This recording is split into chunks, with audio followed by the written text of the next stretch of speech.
here today. I have a large audience. I have a mic. I have no time limit. I have not been on air for 3 months. I'm completely starved. They've told me to have a conversation with you. And there are some of my guests who come on my program who have been probably missing this. It's wonderful to be with you.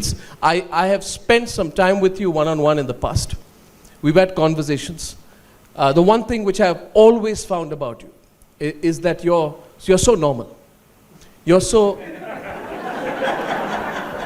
That's an insult. You're so See, this is I do a news program. You're turning this to an entertainment show. Can I please proceed? You're a wonderful person because I find you straight. I find you direct. I don't find you pretentious. I think you speak so much common sense. You say so many deep things in a very understandable way, which explains your popularity and why so many people have turned up this evening to listen to you. I was told that the theme of Rotary has been success, service and spirituality.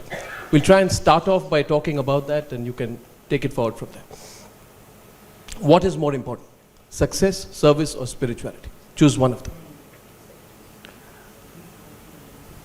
If you're…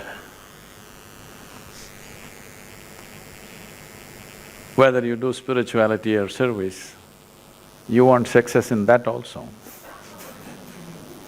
You want to be successful. Sure. Because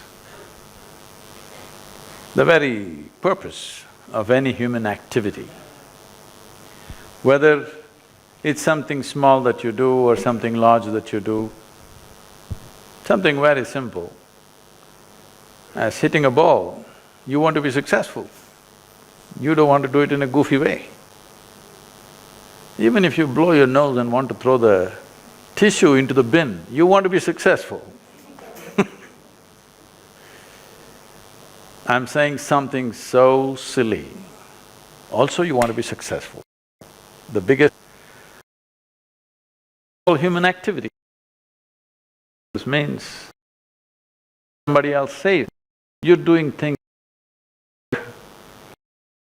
you're… But what happens when a person is individually successful but at the cost of others? I personally often think that people turn to spirituality as an alternative to their own success because they feel guilty about their own success and want to make up for it through spirituality. Let's understand what is spiritual process. If you're thinking in terms of spiritual process means you look heavenward, no. This has been cultured, these things we've picked up in the last few centuries, otherwise it did not exist in this country, of looking up, Uparwala, doing things. This is a huge problem, which I'm trying to change dramatically now. If little things go wrong in your life, you find one little person there and think it's because of him. If big things go wrong in your life, you find that big guy there and you think it's because of him. This guy is absent. It's time to bring this guy into account. He's been unaccounted man for too long. Small things, this guy, big things, that guy, what about this guy? It is time. My endeavor is to move people from religion to responsibility, because spiritual process means this. What you're referring to as spirit is that which is the basis of your body. When I say that which is the basis of your body, you were not born like this. You came with such a small one and now you become like this. If you put a banana into this, it becomes the same kind of body. If you put a chapati into this, it becomes the same body. So there is an intelligence and a dimension within us which builds you from within. How can any human being know life without addressing this dimension? What is sitting in the hook? Right now, there's an advertisement about the leather, about the woodwork. Systems does it doing paintwork. That you just live with your body and your work and leather. Without taking… if you want success, it's very normal for human intelligence to question. Because you see people dying every day, somewhere or the other. Okay, when I fall dead, what? Beyond this body what? Before this body what? Is it not a very normal question? But because they messed you up telling you, oh, you came from heaven and you'll go back to heaven and this is what will happen, that's what… about things that they don't have a clue, everybody's talking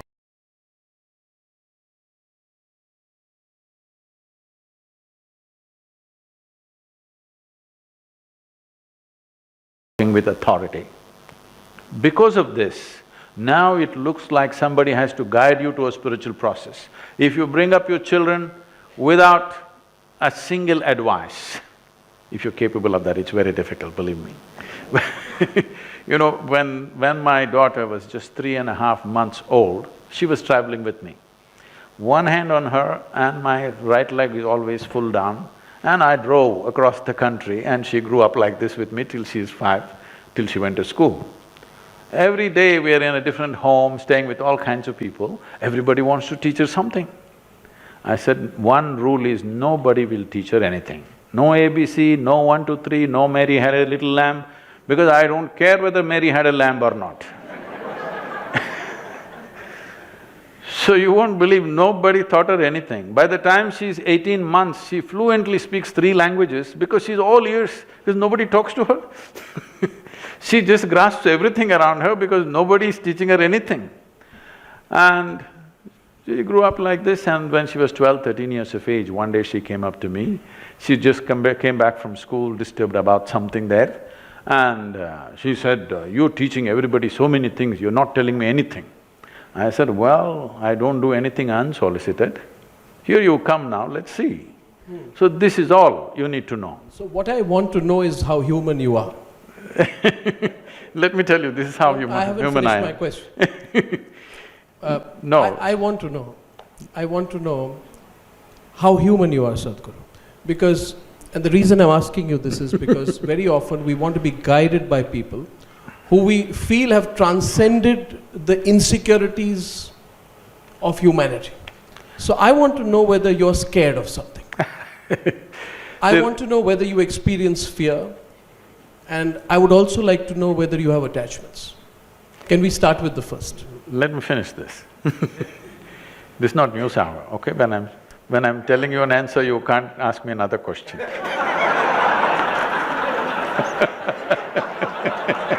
I'll get back. I'll get back. And we're not yet in Republic either. You're making a cardinal mistake, Sadhguru. In 2014, I met a young man called Rahul Gandhi. Oh. I don't know why anyone's laughing again. He too interrupted me like you did. I got back later. Please continue. But you'll have to answer my question later. Please go ahead. You have a different package here.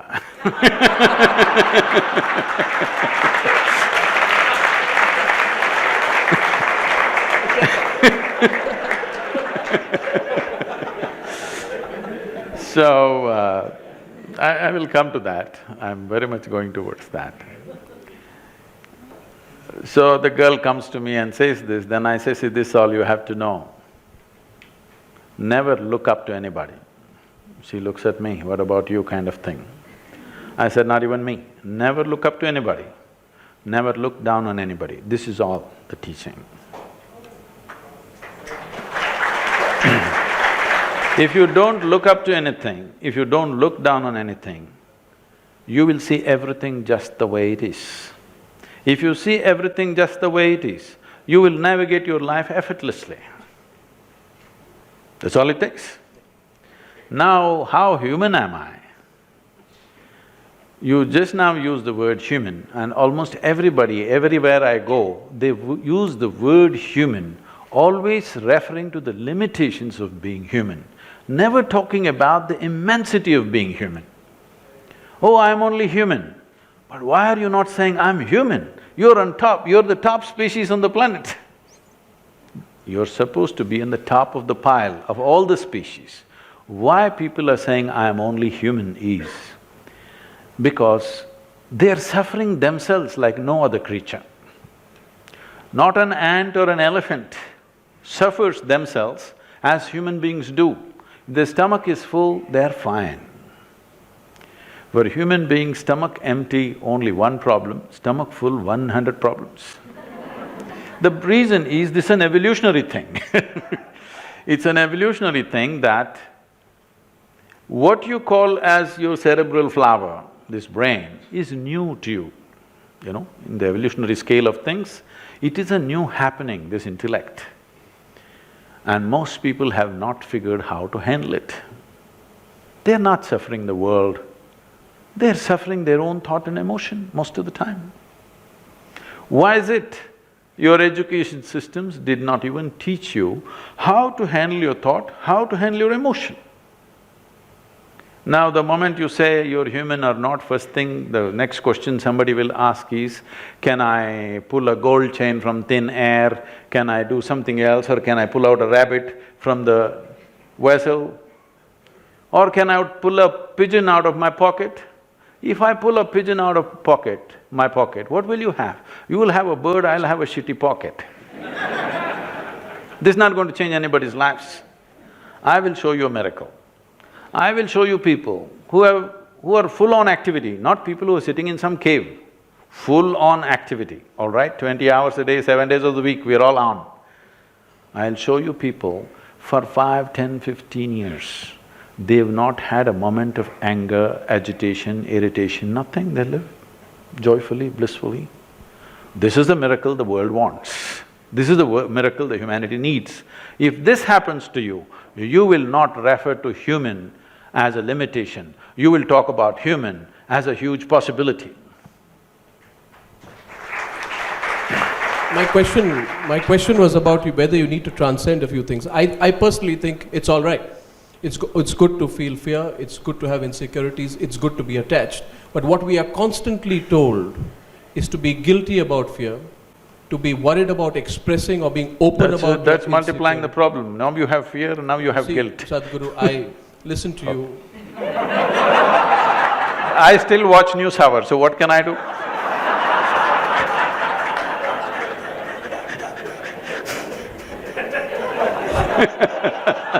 This doesn't usually happen to me. But Rotary Club, well, okay, so you made me forget my question. My point was that we are constantly told to be embarrassed about our insecurities, right? We are told not to have attachments. We are constantly told that in our lives and in our own Hindu philosophies and other philosophies to lose attachments. I want to know why this is necessary, which is why I asked you, because you were described as an enlightened soul, which I know you are. I asked you whether an enlightened soul like you feels insecurity, experiences attachment. See, why this has come up is because people have a selective sense of involvement. This is what I said when I said, do not look up to anything, do not look down on anything. This is because if you look up to something, you will exaggerate. If you look down on something, you will exaggerate the negative. The moment you look up to something, you will get attached to it. The moment you look down on something, you will get dejected by it in some way, disgust will come. So these emotions of fear, insecurity, attachment, detachment, everything is a consequence. Shall we handle the source or shall we handle the consequence? People are always busy handling the consequence. They're telling you, trim your fear. Can you trim it? No way is it going to work. Now you're flipping on the other side and saying, we need not be ashamed of it, let's have it.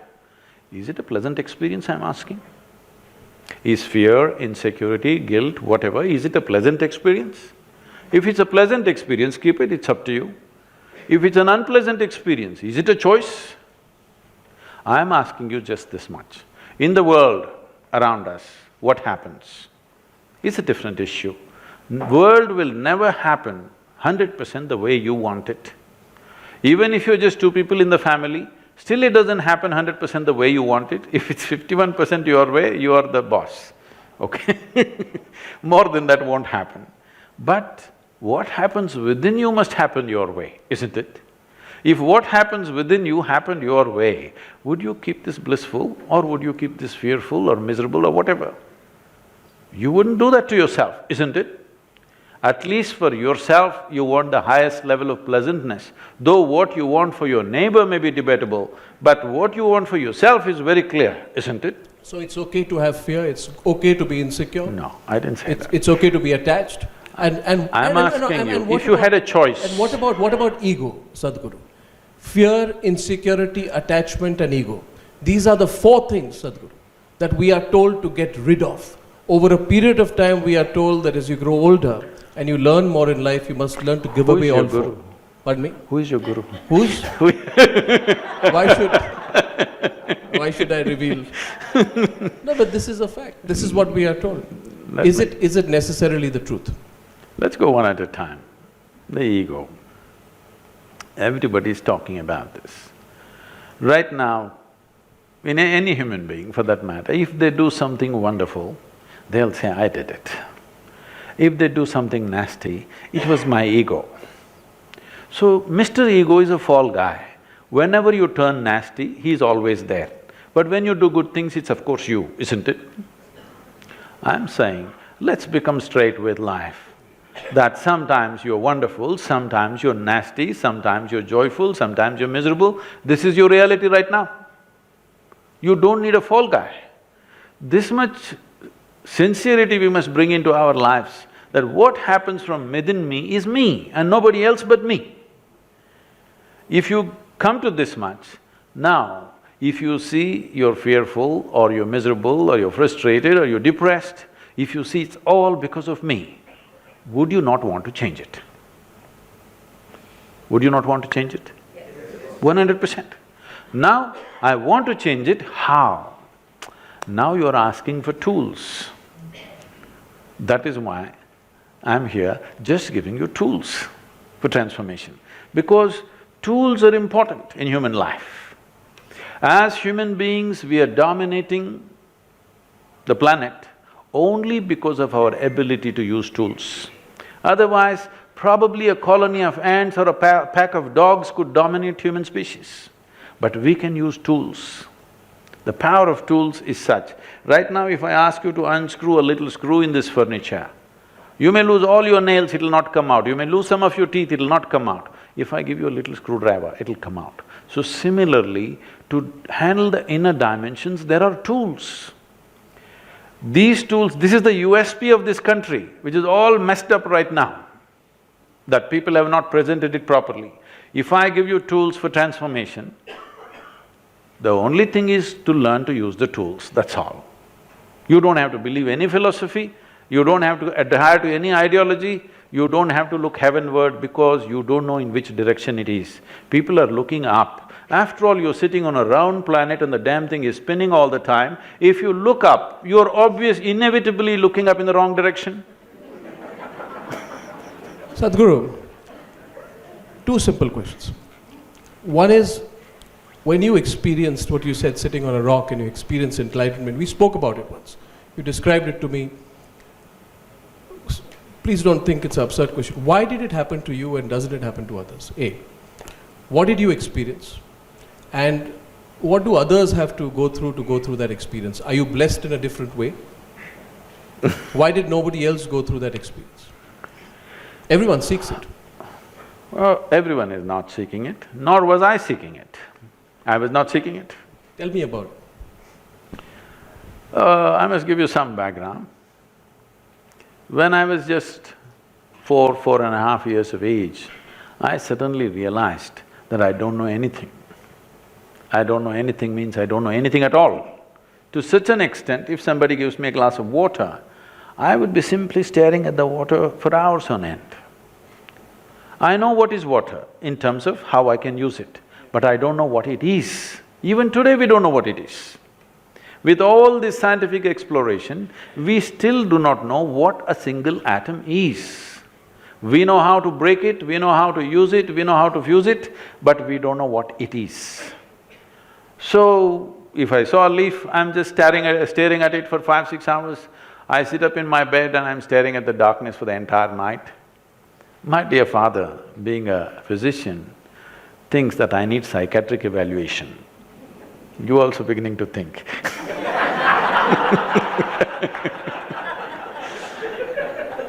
So he is worried this boy is simply staring at something all the time. My problem is, I looked at this and I don't know what this is. I am not able to shift my attention to another one. What is this? What is that? What is that? What is that? By the time I'm 5, I'm a billion questions. And nobody seems to know anything. Initially, they were all comfortable, I thought. They all know, only I don't know.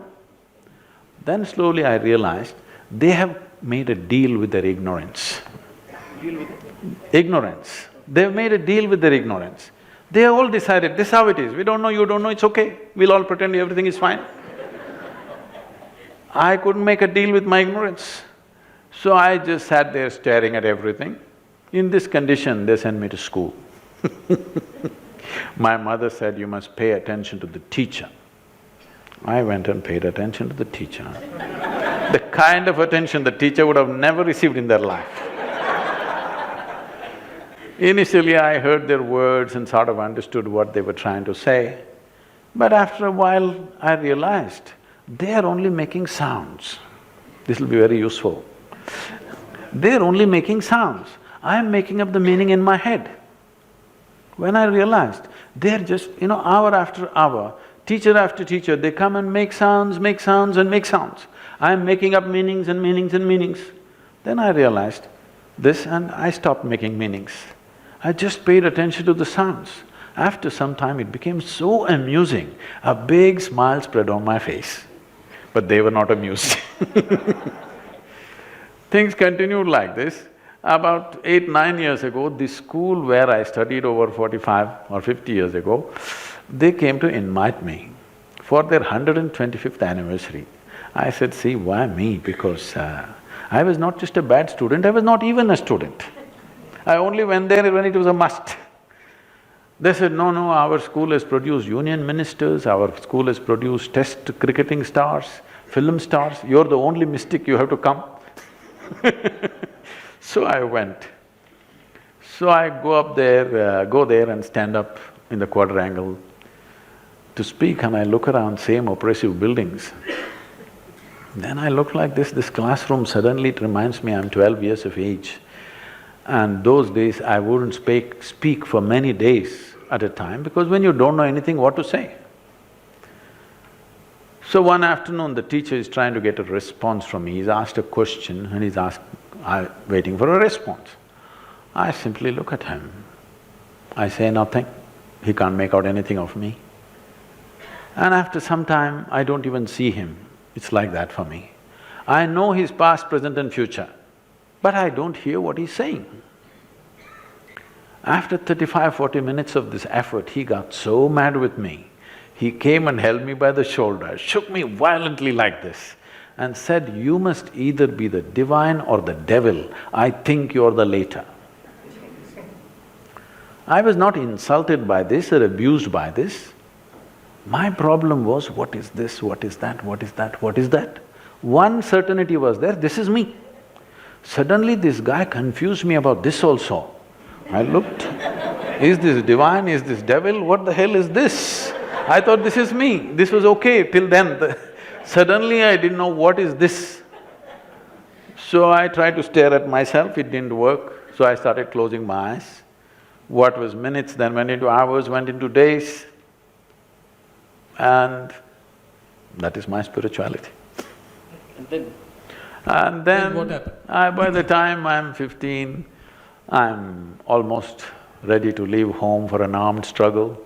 These are the days of Charu Majumdar and Somalu, and I want to leave because anything that I perceive as injustice, my stomach burns, so I want to rush. A bunch of boys, all of us want to leave and join armed struggle. Then when I got very close to them, then I saw they were unfortunately not what they were talking. So I kind of stepped back. Then I became a super skeptic.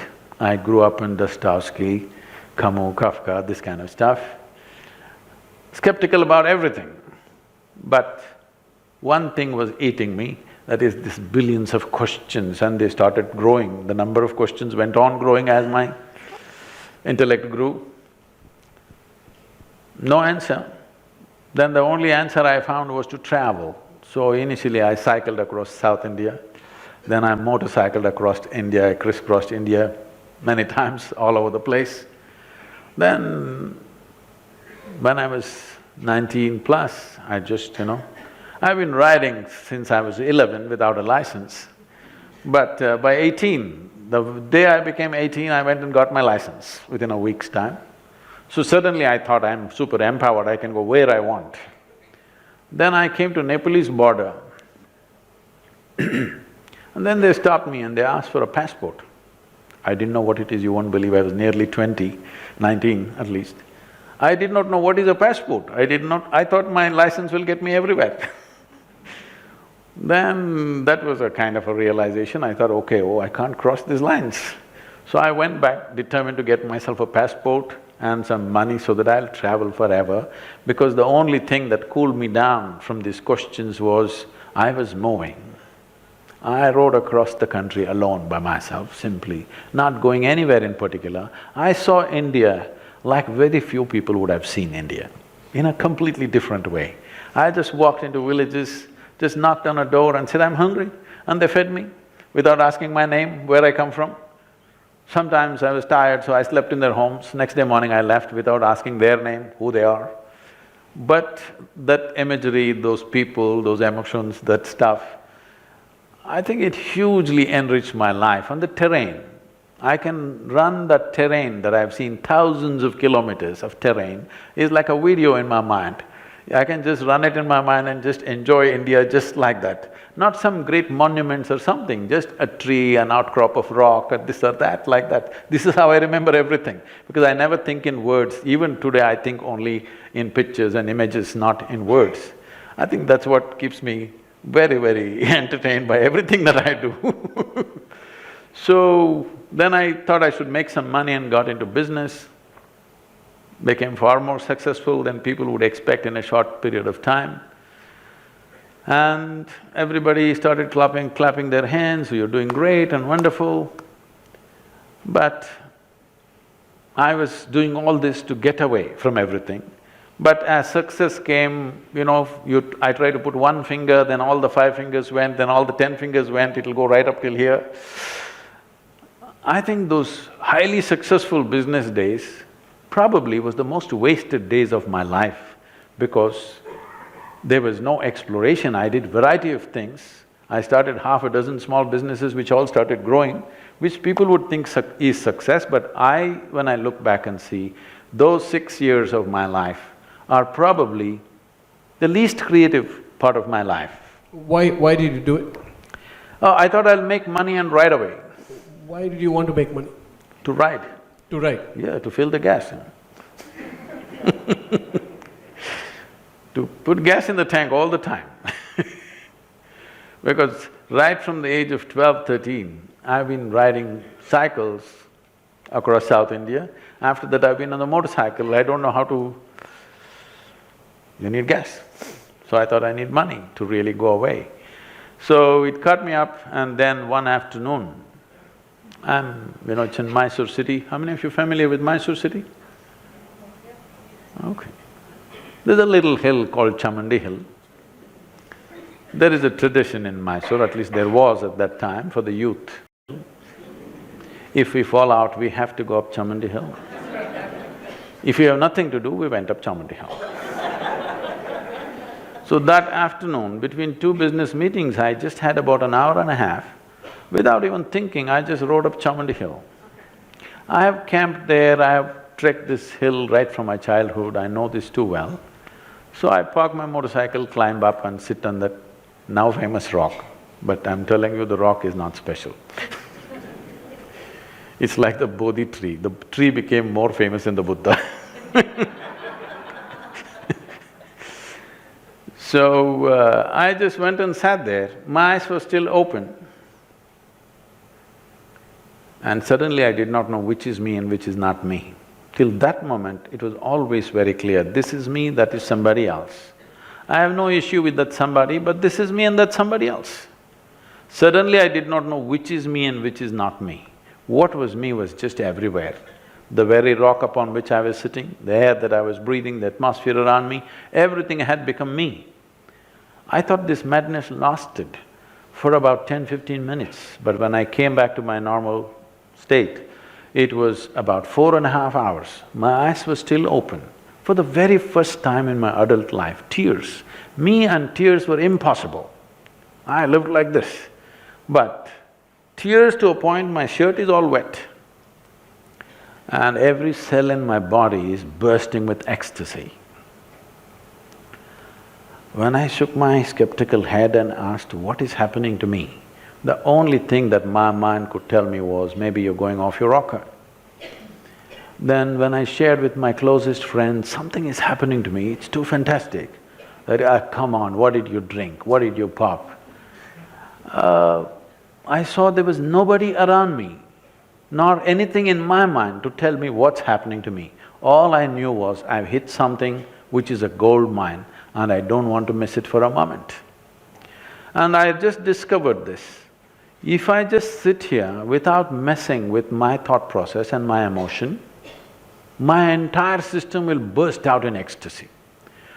And a few days later, I made a plan, because I thought I'm the first one to discover this at that time, because I had no spiritual… I'm not acquainted with spiritual traditions, I've never read a scripture in my life, till today I've never prayed to anybody or anything, nor have I attended any spiritual discourses or anything. So I thought, this is the first time, I know. And I made a plan, in 2.5 to 3 years' time, I'm going to make the entire world ecstatic. Say 35 years Well, we have touched 150 to 200 million people, but that is not my idea of the world. Slowly, these days I've become wise. Now I realize so many people have so seriously invested in their misery. They are not going to withdraw their investment so easily. It needs so much coaxing and cajoling and life knocking them on their head. So many things need to happen to them, or you have to threaten them with death. Otherwise, they will not withdraw their investments, even though it is causing enormous pain and suffering to them. They are not willing to withdraw their investments in misery. So slowly we are working. I know I will die a failure, but a blissful failure. I've made a mistake, Sadhguru. My mistake is that I'm constructing a studio for our channel Republic. I constructed it in Lower Parel. Can you tell me the way to Chamundi Hill, please? I want to build my studios in Chamundi Hill. I'll also experience ecstasy every moment. I don't know about my guests. I can make it happen in wherever you are. This is fascinating, sir. Life changed after that. The most important thing is, the perception of who I am changed. I'm not talking the idea of who I am, the perception of who I am. I went up the hill as a smart young man, very cocky and confident about everything. I came down as real nothing. Just nothing means nothing was left in me. I remember that moment. I came down around 7:45, 8. It happens to be a Saturday evening. We are in a construction industry, and Saturday evening is the time when we give out labor to everybody. In front of our office, there are some 500 people waiting. And my partner, I come and park my motorcycle and I still got the engine revving. And I look in and my partner looks out and he can't believe on a Saturday evening I'm not there. He just looks at me like this. I just looked at this entire scene. This is something we built. Built means like every day from morning 5 to 11 in the night, non-stop, I was on sites building this company. I just looked at the expression on my partner's face, he just looked quizzically, what are you up to, why are you not here, kind of look on his face. And I looked at all these people who were waiting in lines for money, the cashiers were giving out money. I engaged the gear and I left. That was my end of my business. Then I loitered around the town because I didn't want to go home. I didn't want to face my mother because suddenly she was no more my mother. somewhere I was little struggling with that. I knew when I went home, I wouldn't look at her as I have looked at her for the last 25 years. I didn't go there till 11:30 in the night. I wanted her to go to bed, but our mothers are such, she's still waiting. I put my head down and went and said, I'm not hungry, and I went and locked myself in the room. Because though something so fantastic was happening, I was still struggling between the two worlds. Everything that I considered as myself till that moment was gone. And suddenly I look at people, it's indescribable because so many things that you're involved in, it's like you almost died. I think this is how it must feel when you're dead. So many things you think, this is it, this is it, this is it. But tomorrow morning, poop, the man disappears. Nothing. Doesn't matter, you cry, you yell, he doesn't respond. He's completely gone. Just like that, I was completely gone. The person that I was just gone. Sadhguru, you meet a lot of interesting people. Who is the most self-aware or the most enlightened human being you've met? A lot of people around me. Name some and why? Oh, usually they are not famous names. The simple people. Avoiding my question. No, I'm not. There must be some See, people we know. the most who you find fantastic yourself. human beings on the planet are usually not well known.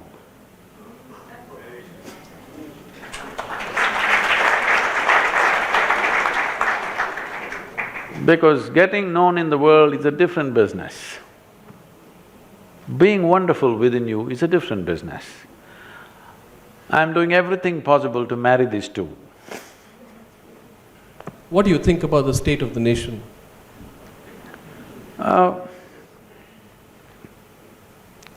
See, we must understand that as ancient we are as a nation, the idea of a modern nation has not really sunk into everybody's minds. I believe the way you have named your new venture, in some way, you want the idea to sink in to people's minds because a nation is not some God-given thing. It is something that exists in people's minds and hearts. It's just an idea that we enshrine in pursuit of common well-being. But it goes somewhere altogether. Over a period of time, people start thinking it is the thing. That's not how it is, but it is the thing, it's an important aspect. Because nation is the largest segment of humanity that you can address right now. If you could address the entire humanity, it would be fantastic. But that's not possible. That's not realistic right now. That may be the ideal, but that's not realistic. So right now, nation is the largest segment of humanity you can address. India as a nation is a world by itself. So though we have a history of what we call as Bharat or Hindustan, which goes back to 10,000–12,000 years of history, though within this geography we had at certain times over 200 political entities, still we were considered a nation, both by people within and those outside also considered this nation, though there were different kings ruling all over the place. Why this happened is a unique thing. Most nations or all nations are made on the sameness of something. Sameness of language, sameness of race, sameness of religion, some sameness is important. We have defied that completely. We have never tried to be same in any sense. If you drive 50 kilometers anywhere in the country, every 50 kilometers you meet different kind of people. They look different, talk different, dress different, eat different, everything is different about them. But still we have been a nation for over 10,000 years without maintaining the sameness. I think it's an extremely unique and fantastic happening which we must culture, nurture and preserve. What is it that kept us together? Why people outside called us a nation, though we were ruled by different entities all the time? Fundamental thing which made us one nation is that every nation in the world believed in something. We as a nation never believed in anything. We have always been a nation of seekers, seekers of truth, seekers of liberation. Today's… in today's generation, this might have gone out of the present lingo, but it's coming back in some other way. In previous generation, if you spoke, in a day, my grandmother wouldn't end a conversation without at least once uttering the word mukti or moksha. It was like day-to-day thing. It's not like at the end of your life you're thinking mukti, or when you go to your spiritual discourse you're thinking mukti. No, in day-to-day life, in conversations, every day mukti, mukti. Maybe that is why today people are shouting azadi, azadi. Maybe it's coming back in another way, but… You've heard of the ongoing discussion on freedom of expression, and I personally felt pretty outraged last year when a group of people started to make it fashionable to speak against the nation. We saw the limits of the debate on freedom of expression last year. Sadhguru, my question to you is in the context of what is happening today. We've seen a little bit of that happen once again on the North Campus of Delhi University. In your view, why is it becoming fashionable for some people to run down the nation and then use that as an example of the freedom of expression? I find that hypocrisy. What do you think? Everybody is very freely quoting the Constitution. It is the Constitution of India which gives you the freedom of speech. You must stress on the word India. It is the Constitution of India, it is not some divine constitution which has given you this freedom. It is the Constitution of India which has given you this freedom. The moment you question that, then you have questioned the fundamentals of the making of a nation. See, religions have their own constitution. The only problem with this constitution is it's not amendable. A nation has a constitution, but if all of us don't like it, we can amend it. It's not given by somebody, we made it, we agreed to it, it's an agreement. Our constitution is an agreement among us. So when the freedom of speech was given, they put 8 restrictions. The Indian constitution puts 8 restrictions on freedom of speech. One fundamental restriction is, it should not question the sovereignty of the nation. The moment you question it, you're questioning the existence of the nation. Where does the constitution give you freedom? It doesn't make sense. So, these things are coming from a certain background. I'm telling you, I went through this when I was 13, 14. By the time I was 15, I was ready to pick up the gun.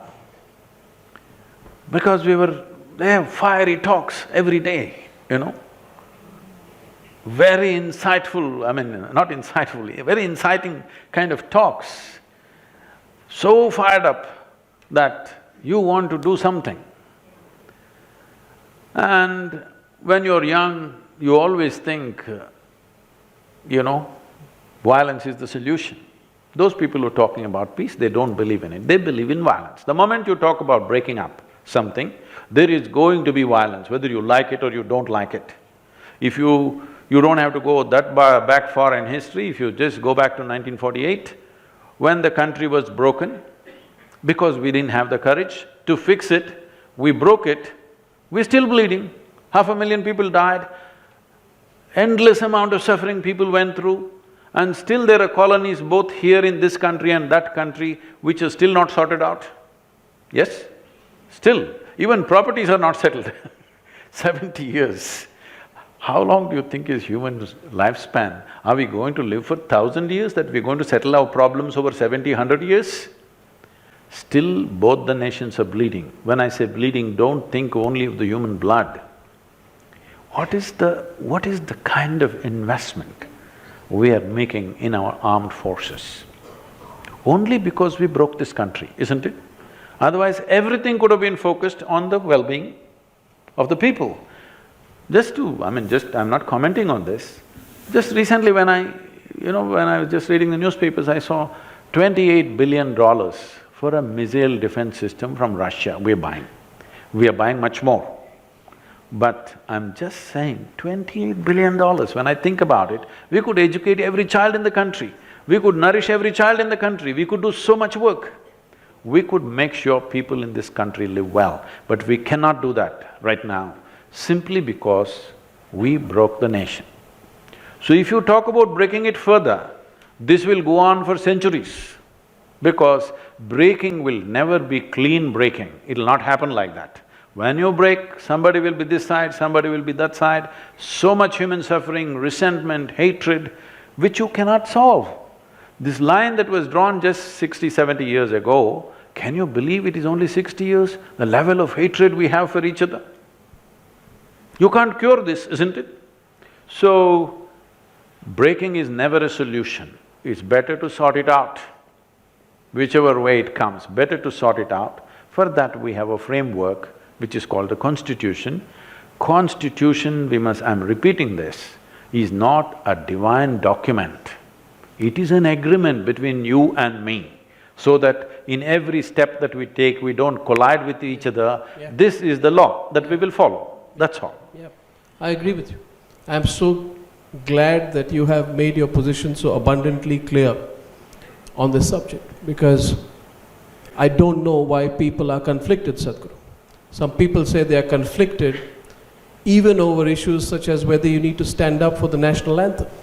We had the… No, that's because in the theatres, in one hand they have popcorn, in the other hand they have Coca-Cola. They cannot stand up, you must consider these things. No, but there was that absurd debate last year, and I know many people here would know about it. It became fashionable last year to say, assert my right to rebel, and my rebellion is that I will not stand up for the national anthem. And I'm saying this openly, Sadhguru, I'm a part of the media too. But I found the pseudo-liberal media in this country advocating that as an example of the freedom of expression. And forgive me my directness on this, I never felt people in my fraternity were more wrong. See, what we need to understand is, we are picking up bits and pieces from developed nations and trying to implant it into our country. Well said, well said. Well said. When 50% of the population has not even eaten properly, you can't be debating nuances of democracy. It's just stupid. You go to United States of America, in every sports event, okay, in a baseball match, national anthem is played, everybody will stand up like this, okay, with their hand on their heart. Well, you're discussing some kind of French Revolution, all right, but you don't have River Seine flowing, nor do you have Paris around you. You have slums around you, you have a stinking Yamuna flowing. You shouldn't be talking the same language. And half the people have not eaten properly. Just take a walk. Just take a walk in one of the villages, you will see 60% of the population, their skeletal system has not grown to full size. We are busy producing underdeveloped human beings. Substandard human beings you're producing, and you're talking about a great nation and fanciful ideas. This is not the time. When everybody is well-fed, when things are taken care of, then maybe you can talk about certain things. This is not the time. I don't agree with you, Sadhguru. I don't think great nations are built out of economic well-being. But that's my simple point of polite disagreement with you. I'm not saying economic well-being. Eating what I need to eat to sustain this body is not economic well-being, it is a fundamental right. Whether there is a nation or no nation, not just for a human being, not just for a human being, for every worm, insect, animal, bird, the basic sustenance necessary for their survival is the right of that creature, isn't it? So this is not about economic well-being, this is a must for every life. Every worm, insect, bird, animal, tree must get the fundamental nourishment. Of course we are included as one of the creatures. No, I meant it in your linking the talk of a great nation to whether we have everything that we need. I think we still can be, even if we don't. Sadhguru, with again polite disagreement with you, what happened in Bangladesh after the famine also saw the rise of the greatest form of nationalism in Bangladesh. So History teaches us different lessons at different points of time. I don't want to argue with you on this. We'll go aside and have an argument after. My point to you, which provokes me to take this discussion further, Sadhguru. Why have we become, like, have we insulated ourselves? The better we do, the more we want to cut ourselves off from our own country and our surroundings. And I agree with your previous point. In 1997, Sadhguru, I was in NDTV. There was a story which came out, a reporter called Sampath Mahapatra called me. And he said that there is a story I want to go and report. And we needed approval from the headquarters to send the reporter down there. Sampath went there and he said there's a village where people are dying. We sent him there. When he went there, he said that there was an entire village which was dying. And the reason for that was horrifying. There was complete starvation in that village. There was a drought, there was no health facilities, there was not a grain of rice. So the people of this area, which is the KBK, Kalahandi, Bolangir, Koraput belt in Orissa, started taking the seeds of mangoes, putting it into muddy water and making a soup of it. That, because it was so hot, started becoming rotten. And so it was a rotten mango gruel that was prepared. And because they were so hungry, and no mother can see her child starve, they were poisoning themselves to death because they were so hungry they had to eat something. In my life, I remember at that time as a reporter, I stood outside gate number 1 of Parliament. I was so angry, and I confronted the then food minister, who said to me that इस बड़े देश में 20-30 लोग मर जाते हैं, आप बात का बतंगड़ बना देते हैं. And I was shocked and horrified, Sadhguru. Till this date, I feel, and people say to me, why do you scream so much? I say, because in this country, you don't yell, you don't scream, nobody gives a damn. I still do believe that in this country. We believe in that chalta hai attitude because we think everything's okay with us, why should we care about the rest of the world? We're growing, but the chasm in our country is also growing. Between the rich and the poor, between the haves and the have-nots, between those who have everything and those who don't have any shelter. And yet we feel happy enough to cut ourselves off from it.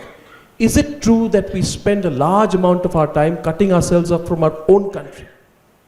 Is this not one of the greatest problems of India today? That we, the privileged sections of India, have cut ourselves off from the rest of India. And is there a solution for it?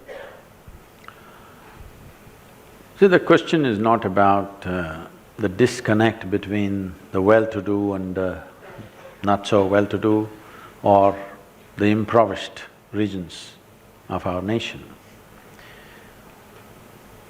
We have not invested enough in the fundamental nature of our humanity. We've become many things other than being human.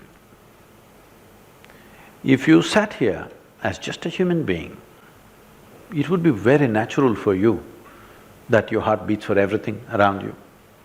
But now you become so many things, starting from gender, language, culture, religion, race, ethnicity. In many ways we have identified ourselves. Because of these identities, all these identities give you a certain sense that you can undermine your humanity. You cannot undermine your humanity if you did not have these identities or if you did not give it too much priority. All of us have those identities at a certain level. Cultural identities are there, language identities are there, but they are not fundamental to us. Our fundamental nature is that we are life. If you sat here as life, you would reverberate with every life. Nobody had to tell you, you would be that way. But that has not happened. That is because we are a moral country. We've never had codes of morality in this nation. We have always managed populations because in every generation, they were enlightened beings, hundreds of them. And so we managed human consciousness in a certain way. By making people conscious, we manage situations in a beautiful way. Wherever those people did not come or not enough were there, anarchy happened, chaos happened. because we have never had a set of morality. Because morality makes you act, but doesn't transform you. For example, I'm sorry, I'm not commenting on the theme of the club. For example, the word service. Leaving the theme of this. See, it's like this. If you… let's say there is a child starved out on the street. If you pick up the child and feed this child and take care of this child, you think it is service. But if you pick up your own child and do that, you don't think it is service. What is the difference, I'm asking? For one, your heart is beating, for the other, it is not. So the barrenness of heart is the basis of all this. We're always trying to do good. You don't have to do any good. You just have to become a full-fledged human being. A full-fledged human being means a natural conscious response to everything. And what best you could do. And that's all a man can do. That you're at your best always to everybody and everything. Are you doing the greatest? Maybe not, but I'm doing my best. If every human being does their best in every sphere of life, with every life that they come in touch with, something will happen. But above all, this is a more large-scale problem, that there is lack of planning, lack of policy, lack of corrections, and irresponsible population explosion. In 1947, we were only 33 crores. Today we are 120 crores or 25 crores. 4 times over in 70 years is irresponsible reproduction. This is not because we have over-reproduced, we must understand this. In 1947, the average life expectancy of an Indian was only 28 years. Today we are reaching somewhere 63, 64, which is a great achievement. We should further push it. But on an average, a woman used to go into pregnancy when she was 14, 15 or 16. Today we've pushed it to something like 19, 20 is the average when they're getting pregnant.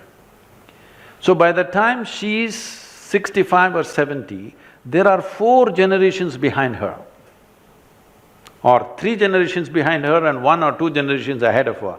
That means right now in many families there are 5 generations living. This is not good. This is very brutal what I'm saying, I know. But at any time, there is space only for 3 generations. Your parents, yourself and your children. There can't be 5 generations living. That's what is happening right now in this country and in many other places, especially in this country. 5 generations are living. So there is no space. Once there is such a load, people will keep their humanity in the attic and go about brutally. That child who comes and knocks on your traffic space, I would cry at one time. Now I'm trying to look down, because every time I don't have money to pull out, most of the time I don't have, I have to ask the driver who's driving, please give me some money. So I try to look down. So you're trying to put down your humanity for some time, but it would be natural for me to pull out whatever I have and give it to him. But now you can't do it because it's everywhere. It's too much of a problem for you to address individually. Wherever you can do, whatever you can do, you do, but you're not able to address everything slowly. You try to insulate your humanity. This is what is happening. It is not that people have become brutal, it's not that people have become inhuman, because the problem is so pervasive, you're not able to address it. Has hate increased after Trump? Has hate increased after Trump? It is not increased, it is just that it's little emboldened. It's not increased. I spent substantial time in United States, in and out. It was always there. Now it is finding expression. But I think that's a temporary upsurge, I think it'll control itself. Law enforcement will take charge after some time, they'll pick up a few people, handle that. But hate crimes have been happening all the time in America. Has Europe invited trouble on itself? You know, it's opened the doors, there's been a lot of immigration. They have not opened doors, they've closed all the doors, they've built fences. Now they are. They're just not allowing the media near the fences anymore. Or media also is part of it. They don't go near the fences, they only shoot the open spaces. Their cameras don't pick up the fences. Most nations have put up barbed wire fences wherever the migrants could come and they've stopped, all right?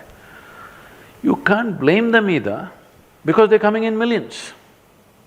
If millions of new people come with a completely different culture, a religion which they will not compromise, and they will not fit into your society, they will try to create their own society, local people will feel insecure. It is a multi-headed problem, it's not a simple problem. So this is why I'm saying for all these Azadi groups also, the moment you break the fabric of any nation, it doesn't matter how fragile, how ramshackle it is, the moment you break it, what comes out of it is such a thing that you cannot control it. See, if you had not bombed out these nations, if you had not bombed out Iraq, Syria, Libya, Afghanistan, wherever, if you had not done that, if you had negotiated and settled those problems to whatever extent, you can't fix all the problems, at least you could have contained the problems. If you had done that, these people would not be moving to Europe. Somehow they would continue to live because nobody wants to leave their place of birth and their parentage and everything just for nothing. When it becomes terrible, they want to go. But once the momentum starts, the things that I've seen in Europe, I cannot utter here, it's terrible. What these migrants are doing to themselves to earn just one meal is too horrible. The women are all on the streets, all kinds of people with children and everything, they're on the street selling themselves because there is no other way to make a living. These are all people who lived reasonably well. Reasonably well means maybe not in the same level of economic well-being as the Western Europe, but they lived with some dignity, with some pride in their own lands. I drove from Beirut to Damascus to the Iraqi border, I just drove myself through the desert and fantastic country it was just 7 years ago, you know, really nice country.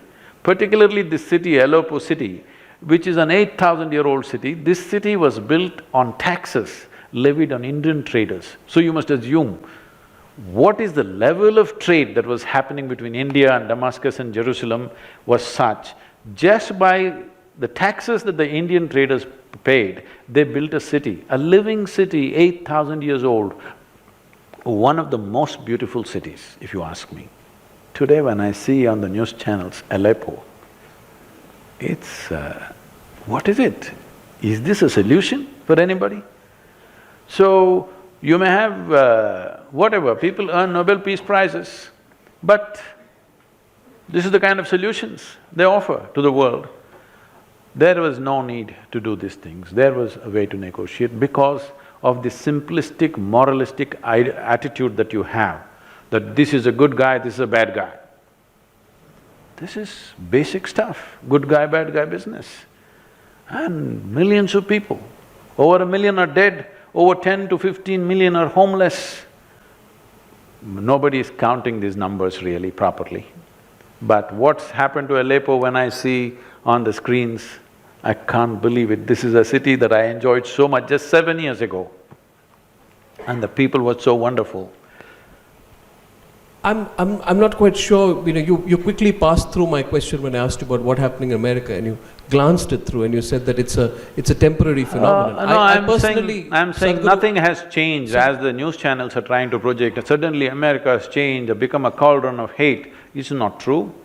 Generally, there is a racial discrimination in the country. All of us face it somewhere or the other, especially me. I've not been shot at yet, but people have given me daggers. And so many things happen there, we just say, okay, this is how this country is and go on. America has the most beautiful aspects of life also and very extremely negative aspects also, because this is that kind of a melting pot, all kinds of people. Now those people, some of those people are feeling emboldened and they think they can act. But I'm telling you, they were acting even before. How many hate crimes have happened? Recently, in the last 1-2 years, you must have seen all these black people being shot in many places, they put it on the Facebook Live and all that stuff. But this has been happening all the time. Suddenly because of the Facebook you think it's happening. No, it's been happening all the time, now the world knows. Otherwise, the people who live there, they always know this happens all the time. Just look back at the statistics. Let's say in 2016, 2015, how many Indians, how many blacks, how many Hispanics have been killed? I don't think the numbers have changed. The reporting has changed. You're blaming the media for that. I'm not blaming the media. You're not blaming Trump. You're not blaming Trump, but you're blaming the media for that. I think Trump has emboldened us. I'm saying, yes, definitely his presence has emboldened them. But I'm saying, nobody needs to embolden them, they've been always doing it. Yeah. Maybe now they're uttering the words. They're not afraid of uttering the words because they think at the highest office there is support. Sadhguru, now let's look at a few issues that you've raised in the last 3 minutes. You say that, there must be a better solution, there must be no confrontation. Non-violence is not always the answer. No. I would argue. Yes. It's okay to say, it doesn't deliver results. No. In your view, can non-violence be an answer, for example, to jihadi terrorism? Not at all. So, if not so, then what I would like you to tell this audience is, dealing with one of the greatest individual constructs of problems in the world today, which is jihadi terrorism, in your view, Sadhguru, what is the direct antidote to jihadi terrorism? An immediate and quick solution to it. What is the direct antidote? That's what I'm doing, that's my work. But quick solution, I don't have one. There's no quick solution. Individual transformation is the only solution, but that's not a quick solution, but a lasting solution. What is the solution to it? Let me rephrase that. What is the solution? I'm saying… How do you deal with it? If you were a world leader, Sadhguru, which you are in your own way, but if you were a political leader facing the problem of jihadi terrorism, what would you do to take it on? See, we must understand this. Though nobody wants to spell it out, nobody wants to say it, it is written not in one, in many religious books across the world, it is written clearly, those who are not like you deserve to be killed. Let's come to the point. I know, this may bring things upon myself, but it's okay. Not in any one book, in many books it is written clearly. Those who do not believe the same things that I believe must die, they are fit to die, they are unfit to live here. This is clearly there. So because people are claiming it is the word of God, they don't have the courage to amend the book. It is time that you take sensible part of people who believe in these books and say, see, if you edit these 10 pages, your book will become wonderful. The boys who carried out the Dhaka attack came from very elite families. Some of them spoke accented English. They simply wore black robes, called themselves ISIS, went into a cafe and shot innocent people. When a philosophy as dangerous as that, and I wouldn't use the term philosophy, when a belief as dangerous as that becomes as viral, as potent, it grows organically. ISIS then becomes a thought process, not even a terrorist organization. Then how do you deal with it? I need to correct that question a bit. It is not organic, it is very organized. Till you address this, you will not address the problem. It is very organized. So if anything that's organized, it has a source. If you have any kind of administrative strength and skills, when you see something threatens the fabric of the society, you must know where is the source for these organizations and deal with it. But we don't have the courage to deal with it because every 6 months we got an election. Okay? Every 6 months or 8 months there is an election going on somewhere. And because of the this I'll blame on you, because of 24/7 channels, some election is happening in Manipur, it feels like a national election is happening in Tamil Nadu, everybody sitting and watching Manipuri elections. Because it's made to feel like there's election going on, and when politicians are in election mode, you don't expect responsible action. It is expected because this is the nature of democracy. That is the time of hyperbole, but that should be only once in 5 years. I think we're working towards that. That's a good thing, that elections will be only once in 5 years, and that's how it should be, because it is not that they're all bad, but these are the compulsions of a democracy. When you go into an election campaign, you cannot say, I'm taking this economic step, this economic step, this economic step, because the crowd there doesn't understand any of these things. You have to rev up their passion about something. So in that mode, you can't fix a nation. So this is not organic, let's be very clear about this. This is super organized. It has grown everywhere in the world with a tremendous sense of organization. Where there is an organization, there is always a head, and if you know how to administer a nation, you must know how to handle this. One observation, Sadhguru, which is and a comment. Probably you haven't seen Oh My God. You need to have a look at that. Because to get all the spiritual gurus in India under one platform never happens. It only happens when you scare, and since you're using the word screwed up, I'll use the word when you scare the shit out of them.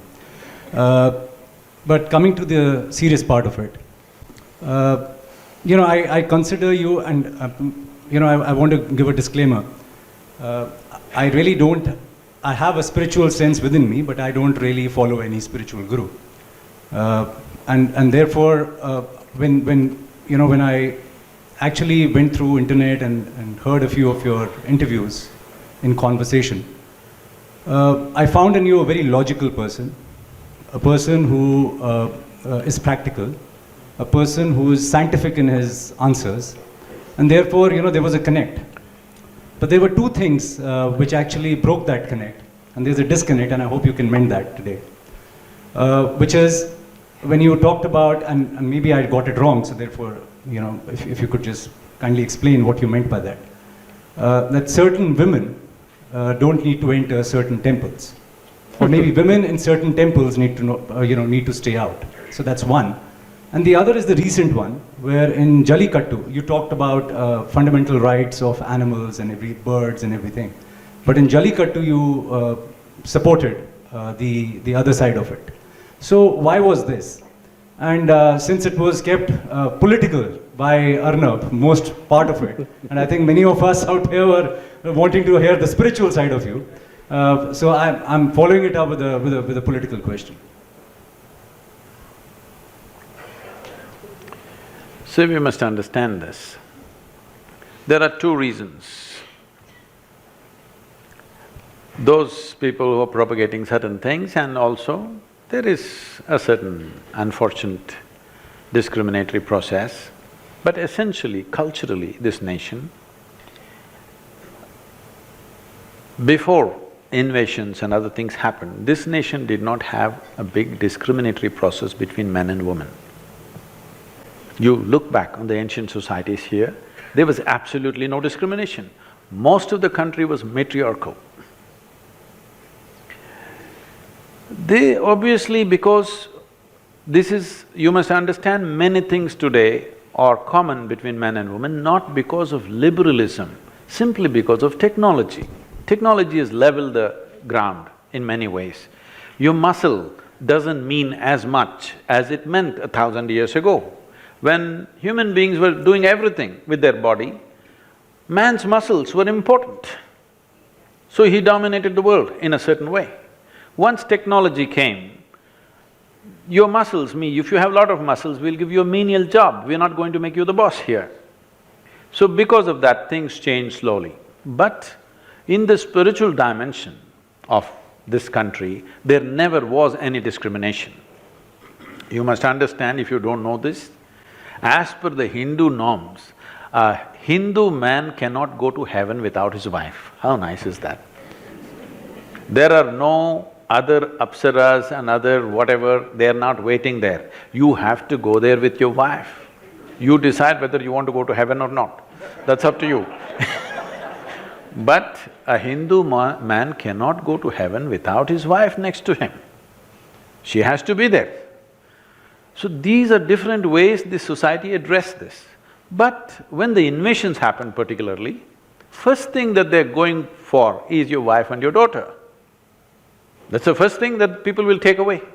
And it's the most disgraceful thing and the most painful thing. So they all hid them in the granaries of the time. And when continuously these raids were ravaging the society, slowly, don't step out of the house became a norm. Because generation after generation, the raids kept on happening. So there are many historical aspects, leave that. About the temple entry, there is no such thing anywhere that a woman should not enter a temple because she is a woman. Do you understand? It is just that certain temples, they are doing certain occult work. There are certain forces there. I have to talk about biology. One thing is mountain temples, we said women should not go. Because you must understand, those were days, this is a tiger land. When I say tiger land, today the poor tiger has to be protected as if it's a pussycat. Those days they prowled in thousands. Going into the jungle and coming back alive is a big thing. If you don't know this, even today there is a practice that if tribal people walk in the jungle, though there are not so many tigers anymore, they will take some incense and walk because they don't want the wild animals to smell them. There is Samrani in the South Indian temple. You know what Samrani? What do you call it in North? Samrani only, right?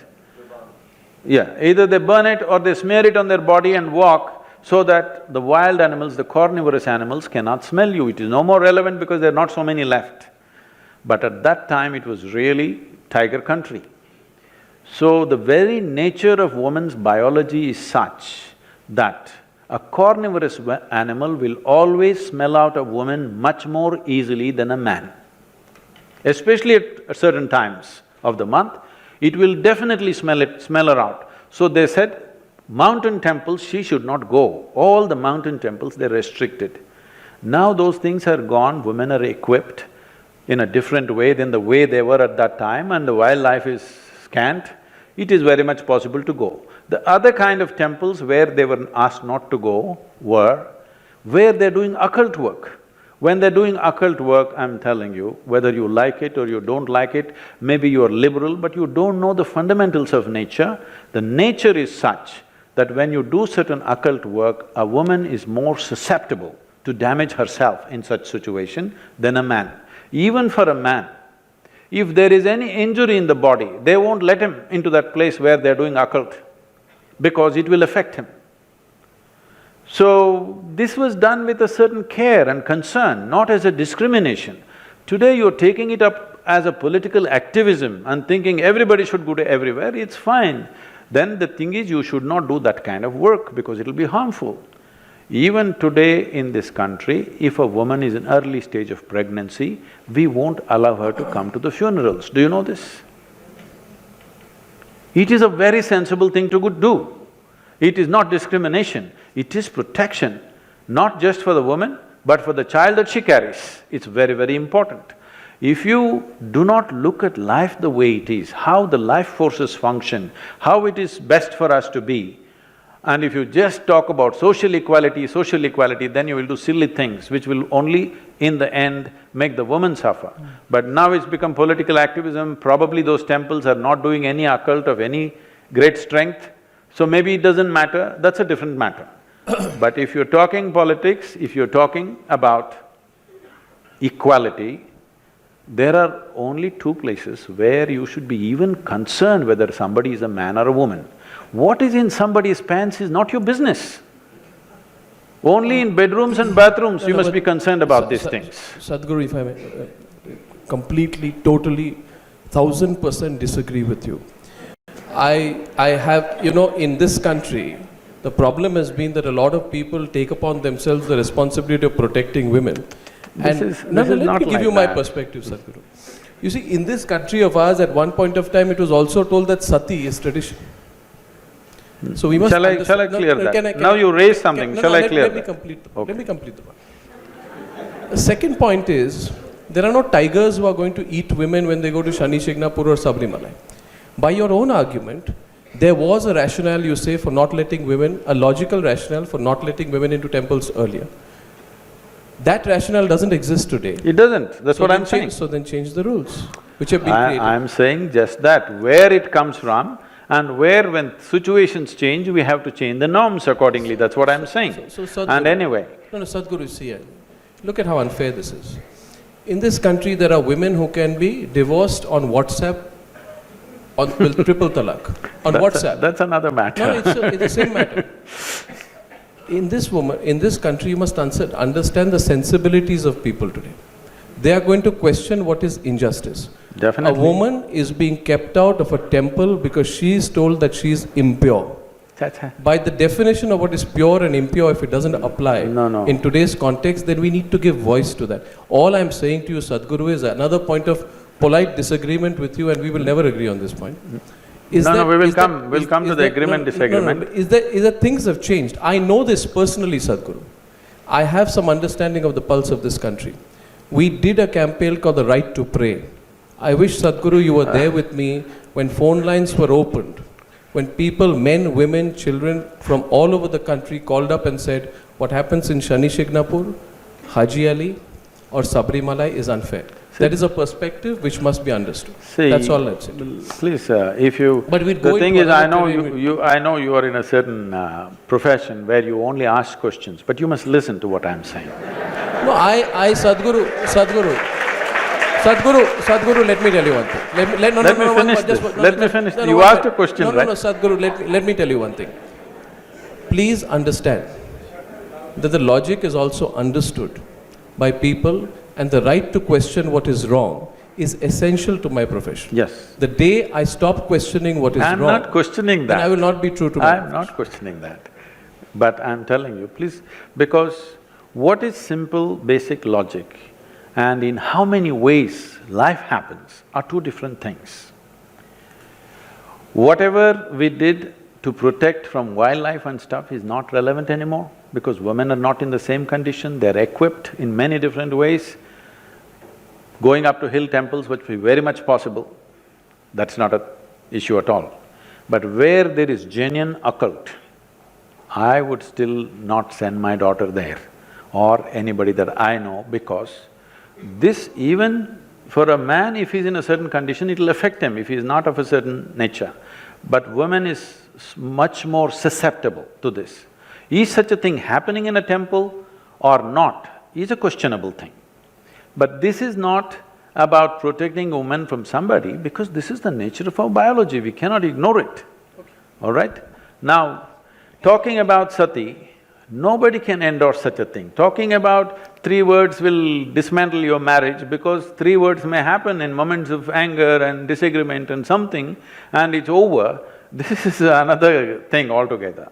Sati as a thing came up again only when men were killed in battle. When men were killed in battle, when other people entered the towns, what happened to the women was worse than death. Because of that, they got into this mode, when my husband who is a soldier dies, I kill myself because what happens after that is worse than death. So that came from that and somebody exploited and stretched it, well, we stopped that reasonably, I think almost totally stopped that, that's a different thing. If you think I'm speaking for not equality of women, I don't want to say anything, I don't want to defend that, because my life is not about looking at someone as man and woman. As I said, only in a certain context of our life, we have to recognize the gender of a person. In rest of the time, why should we even recognize the gender of a person? A human being is a human being. Only in certain aspects of our life, somebody is a man, somebody is a woman. All the time thinking, I am a man, you are a woman drives to madness. I'll make this pass, but I'll just make one observation. If you say you have to enter heaven with your wife, you can enter heaven with your wife, but you aren't enter a particular temple with your wife, I don't think that's fair. No. I take the next question. No, you can't have the last word on that. You can't have the last word on that. I won't have the last word, I'll give the question there. I only mentioned the heaven business, not because I believe there is a heaven. No. did not talk about the heaven because I think there is a heaven and you're going to heaven. I know you're not going to any such place. But I am saying the society and the culture tried to control the natural urge for a man to dominate the woman with these kind of things. That's all I said. Sadhguru, you talked about self-enrichment and self-consciousness, and you were going to give us some tools. I think we all got distracted. None of us have heard about the tools that you could offer us.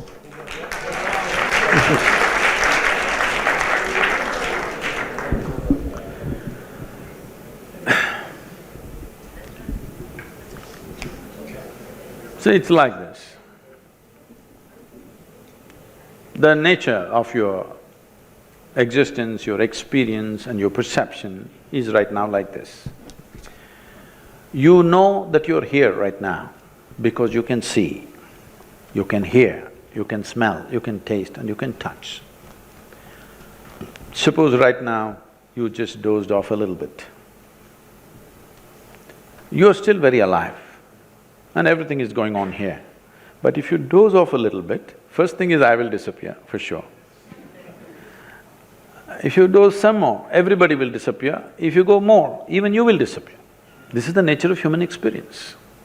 Simply because the five sense organs have shut down, suddenly the world is obliterated, even you're obliterated. Or in other words, your entire experience of life right now is limited to five sense organs.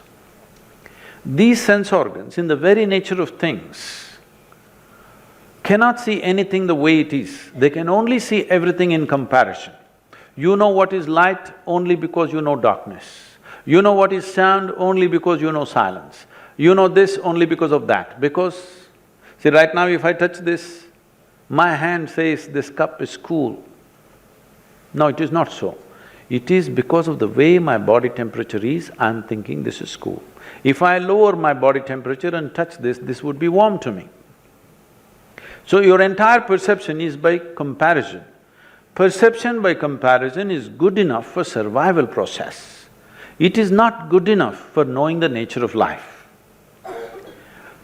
It will help you to survive in the world. These five sense organs will help you to survive in the world, but it will not give you any sense about what this life is about. So if you have to know life the way it is, not the way it's projected to be. When I say not the way it is projected to be, see right now, let's say you're 6 feet tall. Now, in this society, you stand like a tall man, you walk like a tall man, you feel like a tall man, you are a tall man. You went to another society where everybody is 8 feet tall, suddenly you feel like a short man, stand like a short man, walk like one and feel like one and you are one, isn't it? So what you know by comparison is only good enough for survival in a given situation. It is not good enough instruments to know life in its essence. So if you want to know something more, you have to enhance your perception.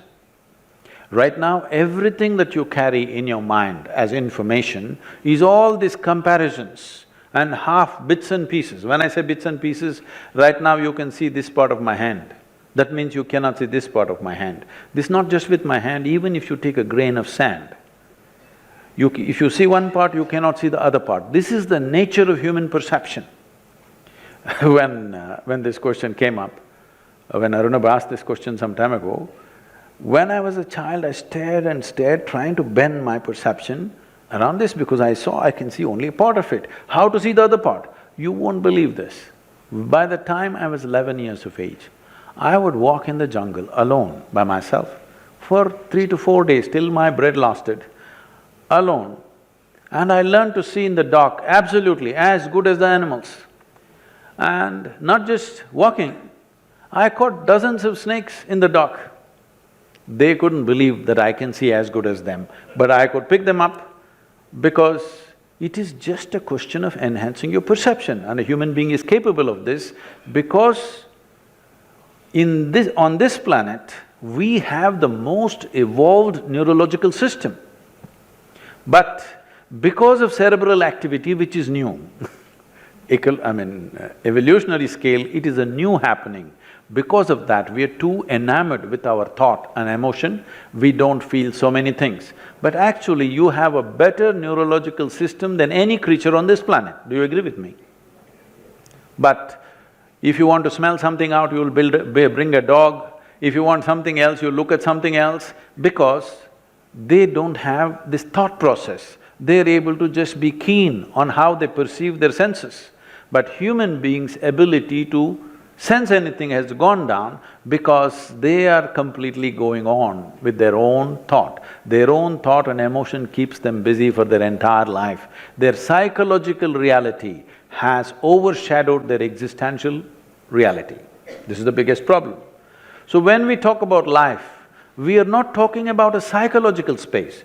Today if you say life, if somebody says my life, you are supposed to think he's talking about his work, he's talking about his family, he's talking about his car, he's talking about his wealth. He's not talking about life. Life means this, what is throbbing inside and keeping this alive right now. This is life, isn't it? But when people say life, you're supposed to understand that he's not talking about life, he's actually talking about his job or wealth or money, a business or something. Because your idea of life has become purely survival. The idea of evolution or the possibility of this evolution is that a human being is capable of rising beyond their survival process. This is the reason why survival doesn't fulfill you. For every other creature, their survival requirements are taken care of, they're just fine, they have no other issue. Eating, sleeping, reproducing, their life is complete. Till these things happen to you, you think these are big things. But once they happen to you, they don't mean anything. You want something more to happen.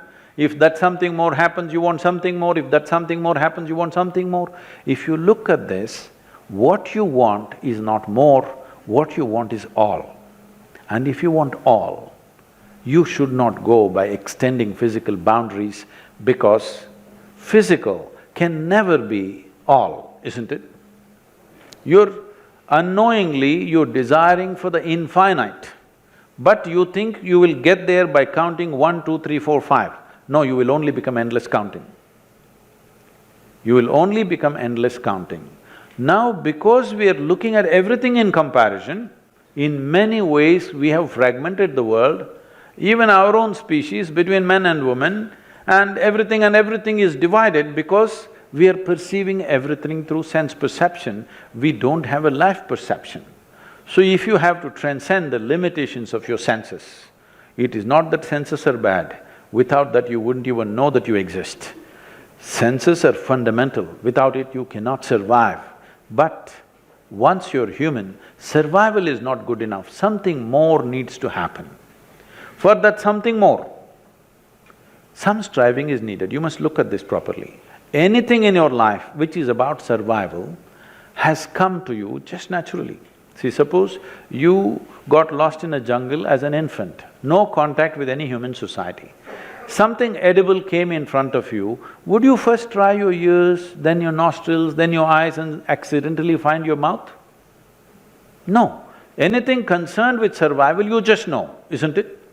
But you wouldn't know how to read, how to write, language, this, that, many other things you would not know. Because anything beyond survival will not come to you unless you strive for it. So, to turn inward, that means, why I'm saying turn inward is because these sense organs are essentially outward bound. But the experience of your life is happening from within you. Do you see me? Hello, all of you? Do you see me? Even if you're not listening, it's okay, but do you see me? Can you use one hand and point out where I am? You got it all wrong, you know, I'm a mystic. No, this light is falling upon me, reflecting, going through your lenses, inverted image in the retina, you know the entire story. So where do you see me? You see me within yourself. Where do you hear me? You hear me within yourself. Where have you seen the whole world? Within yourself. Everything that ever happened to you, light and darkness happens within you, pain and pleasure happens within you, Joy and misery happens within you, agony and ecstasy happens within you. Just about anything that ever happened to you happened only within you. You have never experienced anything outside of you. Right now, if somebody touches your hand, you think you're experiencing their hand. No, you're only experiencing the sensations in your hand, isn't it?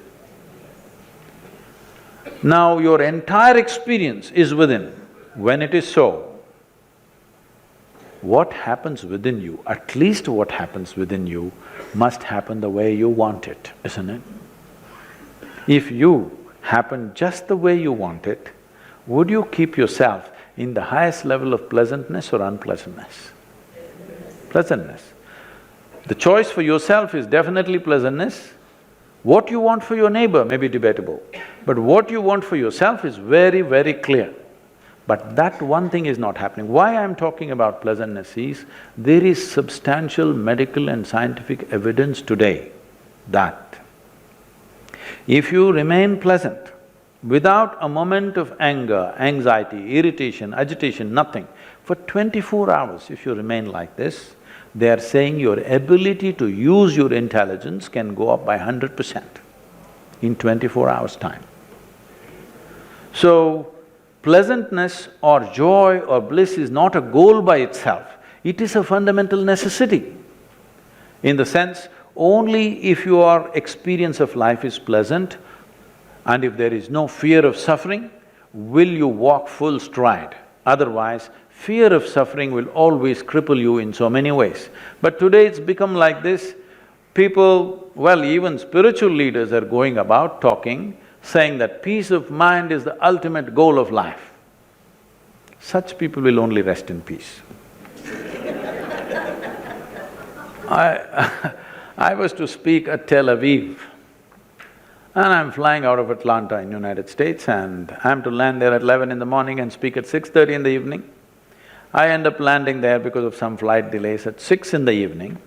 So I'm quickly changing in the airport, because in these 35 years I have not been late to a single event or appointment. I have managed this always. So I'm rushing and I'm famished, I'm super hungry, because I'm flying an American airline, there's nothing edible on that plane. But I don't have a moment to grab something, so I just went straight, and to my amazement I found I'm speaking at a fine restaurant. That doesn't happen at all to me. I thought, this is it. When I'm so hungry, this is the place to go. And people were already coming in, some people greeting me, and one man comes and says, "Shalom." I ask him, "What does it mean?" He says, "This is the highest way of greeting." I said, "Well, that's your opinion. What does it mean?" He said, "No, this is really the highest way of greeting." "All right, but what does the word mean?" I said, "It means peace." Then I say, why is peace the highest way of greeting unless you're born in Middle East? You come in South India, in the morning you come and say, "Peace." I'll say, "What's wrong with you?" I'm saying if you deprive yourself of something for long enough, suddenly, slowly it'll rise to heaven. If you've not eaten for 5 days, let us say your favorite god appeared, what will you ask? Food? Food will raise to heaven, everything that you don't have will raise to heaven. Being peaceful, it's not the ultimate goal of life, it is the most fundamental requirement. Today if you want to enjoy your dinner, if not ecstatic, at least you must be peaceful, isn't it? If you want to take a walk on the street and enjoy it, you must at least be peaceful. If you want to live with this handful of people in your family, you must at least be peaceful if not ecstatic, isn't it? If you want to enjoy the few things that you do in your life, the most fundamental thing, basic requirement is at least you're peaceful. But today people are saying, it is the ultimate goal of life, peace of mind. That's never going to happen, because they have not understood the simplest aspects of life. For example, your mind. Can we? Yes, ma'am. The simplest aspect, it's like this. Because people are falling out of scriptures, this is the biggest problem. I was about to tell a joke, but Aruna was serious. This happened in Tennessee. You know, our center in United States, in Tennessee. It's a hardcore religious place. People said, Sadhguru, you will get killed in no time. But we are flourishing in Tennessee, doing very well, because they can't figure out who I am. I go out into this little town, and I'm new there, and I'm smiling at everybody and greeting people on the street. Small little town. One big man, over 6 feet tall, this wide, comes and stands just 6 inches away from me, looks down on me like this and said, God loves us.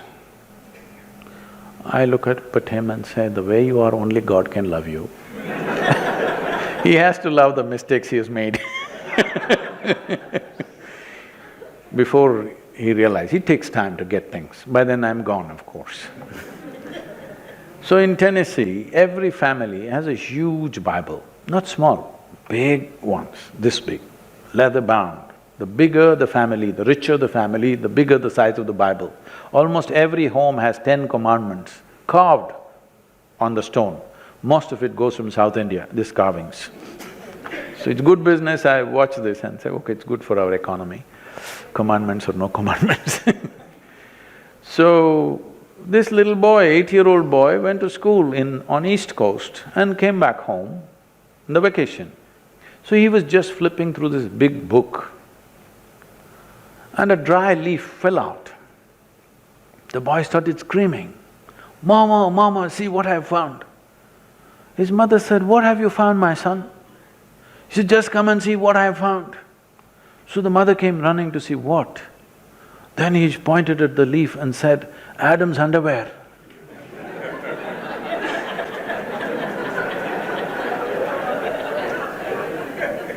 So a lot of people, the reason why something so simple and life-oriented has become complicated is because people are falling out of scriptures. What is it that makes you think 1,000, 2,000, 5,000 years ago, people were far more intelligent than you and me? Why is it so? Is it not such a retrograde step that you think people 1,000, 2,000, 5,000 years ago were much smarter than you and me? Is it so? Is it in line with the evolutionary process, I'm asking? No. But this is the thing we want to change. Today, with everything around us, we handle it scientifically using various technologies. It is equally important that you handle your inner nature scientifically, in a logically correct manner and with tools. Now your thing is, give me the tools. These are subjective in nature. If it was a screwdriver, I would have come with a bag full and given it to you. This is subjective. What is subjective means it is something within. Right now, everything of you is outward. That is, all your 5 senses are outward bound, isn't it? You cannot turn them inward. You can't roll your eyeballs inward and scan yourself. You can hear this, so much activity here, you cannot hear this. An ant crawls upon this hand, you can feel it. So much blood flowing, you cannot feel it. In the very nature of things, your sense organs are outward bound. If you want genuine tools of transformation, I would say, if you dedicate 28 to 30 hours of focused time, okay? 28 to 30 hours of focused time, we will give you tools to experience or touch a dimension which is inward. Inward is not of thought, inward is not contemplation. What you call as mind and body is very outward, because body is something that you accumulated over a period of time from outside, isn't it? The soil that you walk upon is what is sitting here as the body. If you get it now from me, your life will transform. Otherwise, one day you will get it from the maggots. Yes. What you call as my mind is also an accumulation of impressions that we have taken in. This is accumulation of food, this is accumulation of impressions. But between these two heaps of impressions and food, somewhere there is something else which makes all this happen. If that comes into your living experience, then you will not need any guidance from anybody. To get you there, I'm asking not 12 years of sadhana, I'm asking 30 hours of focused time. You must do that much to yourself. You deserve that. Thank you. Sadhguru, my question to you. When we think of, bringing reforms to our religion, and we all are, are taught that in Vedas it's written that soul has no gender. And so, we saw this sati pratha being abolished, and we saw widow remarriage also. So why don't you all, as Arnav was saying, think about, the entry of women in temples? Fundamentally in this society, there is no such thing as discrimination. There are more Devi temples in the country than anything else. Every village has it. But certain temples have taken this position, mainly hill temples. This, as I said, because of a certain reason in the past. It has to change now, no question about that. But if there are occult temples, even if they allow you, I please beg the woman, please don't go there. By law, if you're allowed, by norm, if you're allowed, still you should not go there, if you have any sense. So my question is to both Sadhguruji as well as Arnab. What's your view on our leader, Prime Minister? And I would like to ask both of you, Sadhguruji, if you are the Prime Minister tomorrow, what is one change which you would like to bring in our country? Well, I am not planning to get into the parliament either. About my opinion about a leader, see, I am not a member of any political party, nor am I a fan of any political leader.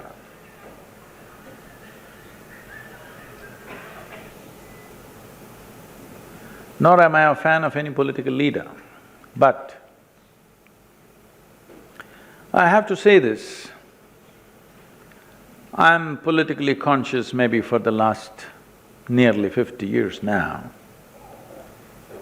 I've been reading newspapers for 50 years, so in this I find now it looks like we have the most determined leadership ever. Are they right or they're wrong? It's not for me to take a call whether they're right or wrong. At least India is topmost on their mind. This is very heartening for me. And because I have been in certain situations with variety of political leaders in the past, it always scared me that for 24 hours if you're with them, they don't have one single thought on their mind today what they can do for this country sitting in such a responsible position. Which kind of, really shook me. How is it somebody that is heading a nation with such a huge population and a million problems doesn't think today what can be done? At least today you have a leadership where nation is on the topmost in their mind. But do we have to agree with everything that they do? Not necessarily. Can we disagree with them? 100%. We can, if what is being done is not right for the country. Arnab spoke about this prior today morning also where I was telling them, nation is an idea. Without bringing pride and emotion towards that, you are not going to make it happen. This is a crime we've committed. In 1947, when there was a euphoria of emotion and thing for the nation, people are willing to die for it, that was the time to enshrine the nation in everybody's hearts. We did not do that. We had fanciful ideas and we did not know what to do probably. In retrospect, in postmortem, we can say many things. We don't know what was their mindset and what was happening, whatever. They lost control over that, they lost that opportunity. Whenever there is strife in a nation, that is the time when you can once again reshape a country. When people are comfortable, unfortunately, most people will not be conscious. We have to build a humanity which will be in utmost comfort and still conscious. That is when we really build a good nation. But still we are in a place where unless we are in a strife, we are not conscious of the larger well-being of what needs to happen. So, in many ways, today, even if there is no real strife on the street, there is strife. Arunabh is going to be active in 2 months. Small issues. When I say small, I am not saying small in significance, I am saying small in size. See, a child falls into a tube well, it is small in size but not small in significance. A life is a life, okay? If it is my life, it's significant. So it is the same way it's significant for everybody's life. It may be small in size, but it is significant for what it is. So like this, there are 1,000 issues in the country, and for the first time we have mediums through which all these issues can enter everybody's heads and everybody can think about it. So there is strife, there is going to be strife in this country. When I say strife, don't think something has to happen on the street. No, it needs to happen. Strife needs to happen in people's hearts and minds. So that is anyway going to happen. When this is happening, this is the time to build that sense of pride. But pride should not become prejudice. It's very important to build that pride in who we are and not developing prejudice against those who we think are not part of us. This is a very subtle process which needs to be done. Is there some ideal way of doing it? No, we will have to mess around with it.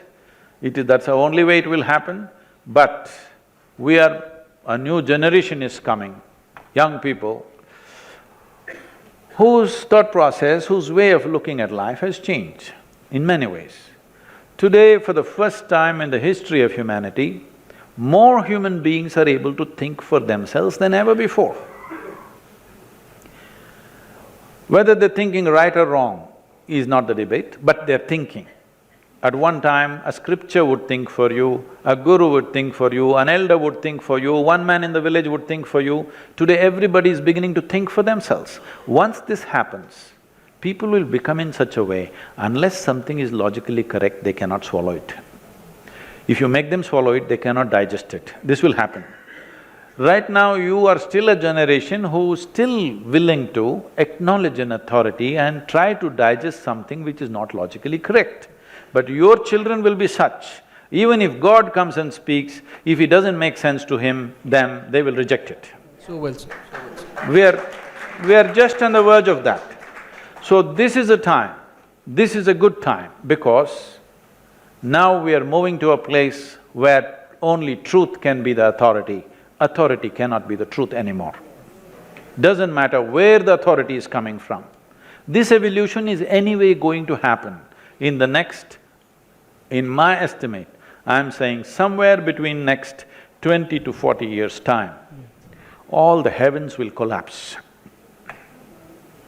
When I say heavens will collapse, do you know what's in heaven? You must know. In Hindu heaven, the food is very good. If you are a foodie, that's where you must go. Nala himself cooks for you, the best chef. In another place, there are those white-gowned ladies who float around, legless ladies who float around in the clouds. If you like that kind of ambience, you go there. In another place, you will encounter virgin problems. If you like that, you can go there. But what do you have to do to get there? This happened in Alabama. You heard of Alabama? It's a special state in America. In a Sunday school teacher was going on, full fire. And in his rhetoric, he asked, "What do you have to do to go to heaven?" Little Mary, who was sitting in the front row, said, "If I scrub the church floor every Sunday, I will go to heaven." He said, "Absolutely." Another little girl stood up and said, "If I share 50% of my pocket money with a less privileged friend, I will go to heaven." Correct. Another little boy said, "If I help other people, I will go to heaven." Correct. Little Tommy in the backbench stood up and said, "You gotta die first."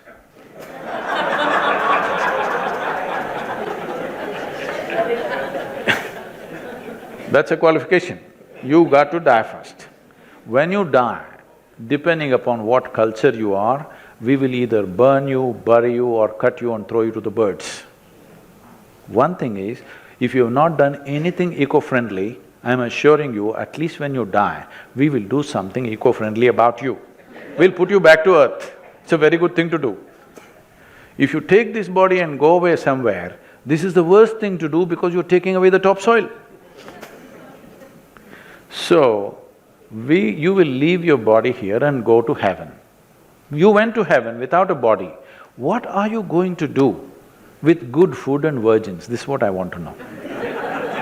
When you don't have a body. So I am saying, heavens will collapse.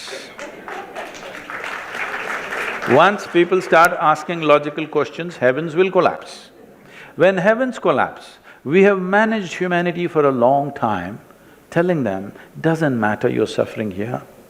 God is looking at everything you're suffering. One day He will reward you up there. With this we have been managing humanity, so this will not work. When this doesn't work, what will people do? One big thing that will happen is, we will move towards chemicals. To be peaceful, we already need chemicals. To be joyful, we need chemicals. To be healthful, we need chemicals. 70% of the United States population is on prescription medication. The other 30%, of course, buying it off the back streets. Just see, in the last 25 years, how many more people are consuming alcohol? How many more people are consuming drugs on this planet? It's gone up 10,000%. This is simply because in their minds, heaven is collapsing. You must understand this, that somewhere else it will be good, is going away. They want to have it good here. Unless you teach them how to simply sit here and be blissed out about your existence itself. The very life within you is an ecstatic process. If you don't teach them this, 90% will move towards drugs and alcohol in a huge way in the next 25 to 30 years. This is not a moral issue for me. I have no moral judgment on that. It is just that, as a generation of people, we must understand, we hold this space on the planet just for a brief period of time. There are two fundamental responsibilities. One is, we must leave the world a little better than the way it was given to us by the previous generation. This we cannot do. No matter if we do all the right things from today, it will take another 150 to 200 years to turn back the damage we have already caused. So no way we can leave the world better than the way it was when we came in. So in that responsibility we can't fulfill, we can start the process now, that's all. The next important responsibility we have as a generation is, the next generation that we produce must be at least one notch better than us. But if 90% of humanity is on some kind of chemicals, believe me, genetically we will produce a generation which is less than us. This is a crime against humanity. So one important aspect that every nation has to take care of, including ours, is that we must teach people how to know well-being within themselves. Unfortunately, right now, we think if you give money or food or medicine, it is service. If I teach you how to live joyfully, it is not service. We have still…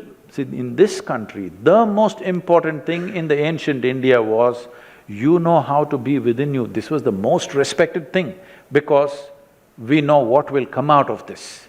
When you have no concerns of fear, when you have no fear of suffering, that is when you will walk your life full stride. That is when great human beings are produced. If we want to produce a great nation, society, these are just words, there are only individual human beings. Only if we produce great human beings will there be a great society and a great nation and a great world. Sadhguru, I'd have to thank you at this point. Talking about perceptions, and I read in the speaking to you today about you talking about perception and expanded awareness.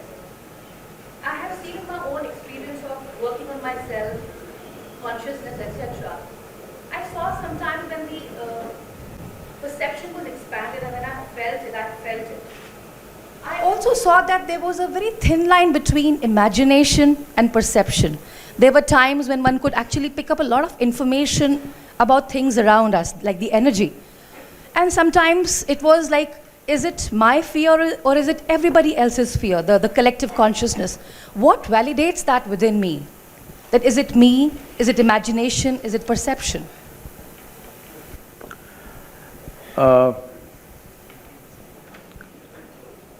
See, there are 5 dimensions of receptivity in the human being, or 5 major points of receptivity in the human brain itself. These 5 dimensions are referred to as centers of sleep, centers of imagination, centers of memory, centers of right perception, centers of perversion.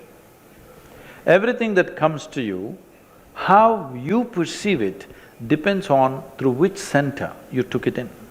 You will see if you have 2 children at home, same genetics, same food, probably went to the same school, one goes like this, another goes like this. You can't figure, how did these 2 people come from the same father and mother? Because it is the way they perceive it, from where they receive it. Same things, if you receive from different dimensions, it becomes different things within you. This is the reason why this may look like a little thing, but I'm telling you, this is the reason why forever they've been stressing on a live guru, because when you walk a terrain that you're not familiar with, it's best to have a guide who's walked the terrain. See, every year I trek in Tibet and Nepal. This Sherpa who walks with me, he is illiterate, he doesn't know anything, spirituality, nothing. But we're going in the mountains, there are 2 pathways, he just says, I just go behind him. If I think I'm much smarter than him and I say, no, like this I will go, maybe that's my last day. You understand? In the mountains, he is the boss. He knows the terrain, he's lived there, he's grown up there, he has a certain sense. With all my education, I have a sense of direction, I'm an aviator, I have a certain sense of direction, I know the mathematics, I know the geometry of it, everything. But still, when I'm in the mountains, if he says, I go this way. He doesn't even care to tell me, Sadhguru, come this way. He just says, I just follow him. It's sensible to do that. When you're walking in unfamiliar terrain, that's the best thing to do. Thank you.